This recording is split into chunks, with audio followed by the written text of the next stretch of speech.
Hello everyone, connect সীমান্ত bank অ্যাপসে log in করার জন্য কানেক্ট অ্যাপসটি নামানোর পরে আমরা সেলফ রেজিস্ট্রেশন অপশনে যাব। আমি সেলফ রেজিস্ট্রেশন অপশনে গেলাম, এখানে অ্যাকাউন্ট নাম্বারটা দিতে হবে। ওকে, আচ্ছা, ফার্স্ট হচ্ছে এখানে আমরা অ্যাকাউন্ট নাম্বারটা বসাতে হবে। আমরা এখানে র্যান্ডমলি একটা অ্যাকাউন্ট নাম্বার বসাচ্ছি। এবার আমরা মেইল অ্যাড্রেসটা দিব, নাম্বারটা দেওয়া হয়ে গেছে। এরপর আমরা SMS এ দেয়া থাকলে ফোনে আমাদের ওটিপিটা আসবে, আমরা জাস্ট সাবমিট বাটনটা ক্লিক করব। ওকে, এবার আমাদের ওটিপিটা আমাদের সিমের নাম্বারে আসবে। সো এখন আমাদের ওটিপিটা চলে এসেছে 117028 117028। ওটিপিটা দিয়ে দিলাম, আমাদের সাকসেসফুলি কানেক্ট দেখাচ্ছে। সো এখন আমি এটা একটা স্ক্রিনশট নিয়ে রাখলাম। আমাকে আরেকটা মেসেজ দিয়েছে এবং এই মেসেজটা সবাই পাবে। এখানে আমার ইউজার আইডি এবং টেম্পোরারি একটা পাসওয়ার্ড দেয়া আছে, আপনারা দেখতে পাচ্ছেন। এখানে যেই পাসওয়ার্ডটা দেয়া আমার এখানে আছে 2613036। এই পাসওয়ার্ডটা আমি ইনিশিয়ালি ইউজ করব।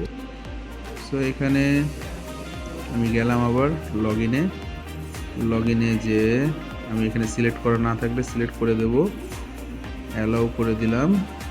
দেন হচ্ছে আমার ইউজার আইডিটা হবে হচ্ছে ওই যে আমার মেসেজে যেই আইডিটা এসেছে সেইটা, যেটা হচ্ছে মেসেজটা হচ্ছে আমার এখানে আছে SB 1035018। সো এখানে লগ ইন আইডিটা আমরা পাসওয়ার্ড থেকে দিয়ে এখন ওই টেম্পোরারি পাসওয়ার্ডটা আমরা এখানে সেট করব। আমার এখানে পেয়েছি 2613036। সো আমি লগ ইনে গেলাম। এখন এই টেম্পোরারি পাসওয়ার্ডটা আমার আবার এখানে সেট করতে হবে, যেটা আমি SMS এ পেয়েছিলাম 2613036।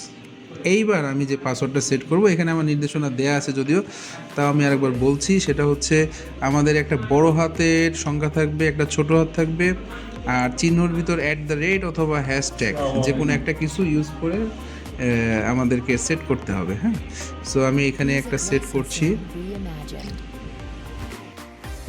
যাই হোক, আমরা পাসওয়ার্ডটা সেট করে দিয়েছি যেভাবে বলেছিলাম, যে নাম্বার, তারপর হচ্ছে চিহ্ন, আর হচ্ছে বড় হাত ছোট হাত সংখ্যা। এই সেম পাসওয়ার্ডটা আমি কনফার্ম পাসওয়ার্ডে আরেকবার দিলাম, দিয়ে আমি জাস্ট পাসওয়ার্ডটা রিসেট করছি এখানে।